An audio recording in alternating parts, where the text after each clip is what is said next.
সবারই, সব বয়সী লোকজনই আমাদের চেম্বারে আসে হাঁটু ব্যথা নিয়ে। এখানে যাদের বয়স কম তাদের ক্ষেত্রে আমরা পাই যেগুলো যে হাঁটু ইনজুরির কারণে তাদের ব্যথা হয়। পাশাপাশি কিছু অসুখ আছে, হাইপার ইউরেসিমিয়া অর্থাৎ ইউরিক অ্যাসিড যদি বেশি থাকে, অথবা কোনো সিস্টেমিক ডিজিজ যেমন বাতরোগ, রিমাটয়েড ডিজিজ, এগুলোর কারণে হাঁটু ব্যথা হয়। আর যারা একটু বয়স্ক তাদের ক্ষেত্রে কমন যে কারণটা সেটা হলো বয়সের সাথে সাথে ক্ষয়জনিত যে পরিবর্তন অর্থাৎ ডিজেনারেটিভ চেঞ্জ, এটাই মূলত প্রধান কারণ। এখন আসি এটা আমরা কিভাবে নির্ণয় করি যে সমস্যাটা কি। এই জন্য কিছু পরীক্ষা করি আমরা, সাধারণত এক্সরে, ব্লাডের কিছু পরীক্ষা, পাশাপাশি যাদের ইনজুরির ইতিহাস থাকে অর্থাৎ যারা কোনো আঘাত পেয়েছে ফুটবল খেলতে যে, ক্রিকেট খেলতে যে, অথবা কোনো অ্যাক্সিডেন্টে, বাইক অ্যাক্সিডেন্টে, তাদের ক্ষেত্রে অবশ্যই আমরা এমআরআই করি, যেটা ইয়াং বয়সী বেশি হয়। এরপর আমরা সেই কারণ অনুযায়ী ট্রিটমেন্ট করি। যেমন ইয়াংদের ক্ষেত্রে অনেক সময় অপারেশনের প্রয়োজন হয়, যখন লিগামেন্ট ইনজুরি থাকে, মেনিসকাস ইনজুরি থাকে, সেক্ষেত্রে অপারেশন লাগতে পারে, লাগার সম্ভাবনাই বেশি। পাশাপাশি কিছু মাইনর ইনজুরি আছে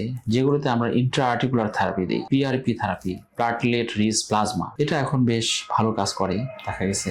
স্পোর্টস ইনজুরি এবং যে ইয়াংদের নি injury, PRP is a very good option. আর বয়স্কদের ক্ষেত্রেও আমরা পিআরপি ইউজ করি, যারা একটু অ্যাভাব 40, 50, 60 তাদের ক্ষেত্রেও পিআরপি কাজ করে। এবং পাশাপাশি আমরা তাদের হাঁটুর ভিতরের যে প্রদাহ, যেটা ইনফ্লামেশন হয়, এটাকে কমানোর জন্য ইন্ট্রা আর্টিকুলার স্টেরয়েড দেওয়া হয়, যেটা প্রদাহটাকে কমায় এবং ব্যথা প্রশমিত করে। এর পাশাপাশি মুখে খাওয়ার কিছু ওষুধ পেশেন্টকে দেওয়া হয়, যেটা তারা কিছুটা লম্বা সময় খেতে হয়, বা বছরে দেখা গেল 2-3 মাস 4 মাস পর্যন্ত তারা এটা নিতে পারেন। নিলে অনেক পেশেন্টই ভালো থাকে। সবশেষ যেটা হলো গুরুত্বপূর্ণ বিষয় সব বয়সের জন্যই, সেটা হলো ফিজিওথেরাপি বা এক্সারসাইজ। আমরা চেম্বারে কিছু এক্সারসাইজ থেকে শেখানোর চেষ্টা করি বা শেখাই, কিন্তু আমি মনে করি যে এই জন্য একজন পেশাদার ফিজিওথেরাপিস্ট তাদের শরণাপন্ন হলে বা তাদের কাছে ট্রেন আপ হলে, সেটা 1 সপ্তাহ হোক 2 সপ্তাহ হোক, এটা বেশি উপকারী হয় এবং পেশেন্ট তখন এটাকে খুব ভালোভাবে আয়ত্ত করতে পারে এবং নিয়মিত করার মতো একটা অবস্থায় চলে আসে। তো ধন্যবাদ। আজকে হাঁটু ব্যথার নিয়ে যে কথাগুলো হলো, আশা করি আপনাদের উপকারে আসবে। আসসালাম।